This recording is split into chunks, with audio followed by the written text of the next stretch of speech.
Hi everyone, welcome to my mini blog. Happy new year সবাইকে।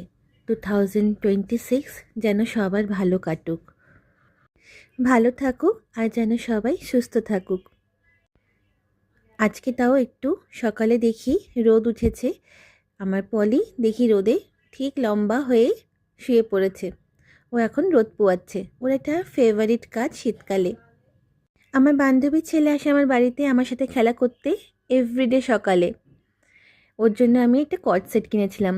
বাজারে দেখতে পেয়ে আমার এত ভালো লেগেছিল, আমি কিনেই ফেললাম ওর জন্য। আর বেশ মানিয়েছে ওকে। আর জামাটা ওর ওপর অনেক ফিটও হয়েছে।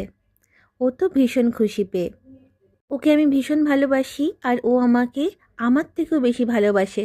কারণ আমি যদি বাড়িতে না থাকি তাহলে ভীষণ রাগ করে, অভিমান করে, আমাকে কোথাও যেতে দেয় না। আমাকে বাড়িতেই থাকতে হবে আর ওর সাথে খেলা করতে হবে। মা আজকে পাটিসাপটা বানিয়েছিল মাখা সন্দেশ দিয়ে।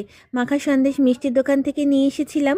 ভীষণ ভালো লাগে, গুড় দিয়েও ভালো লাগে। নারকেলের পুর বানিয়ে দেয় মা গুড়ের সাথে, ওটা আরও ভালো লাগে খেতে। তো আজকে আমরা এই মাখা সন্দেশ দিয়েই বানিয়ে খেলাম। আবারও মা বানিয়ে দেবে নারকেলের পুর দিয়ে। শীতকালে পিঠে খেতে আলাদাই মজা, তাই না? পাটিসাপটা ওয়ান অফ মাই ফেভারিট। মা প্রায় বানিয়ে দেয় আমার জন্য। আমার মতন পাটিসাপটা খেতে কারা কারা পছন্দ করো আমাকে কমেন্ট করে অবশ্যই জানিও। বছরের প্রথম দিনটা বেশ ভালো কাটলো। ইভিনিংয়ে আমি আর মা ঘুরতে বেরাবো। আপনারা সবাই ভালো থাকুন, সুস্থ থাকুন। আবার দেখা হচ্ছে নেক্সট ব্লগে। Till then, tata.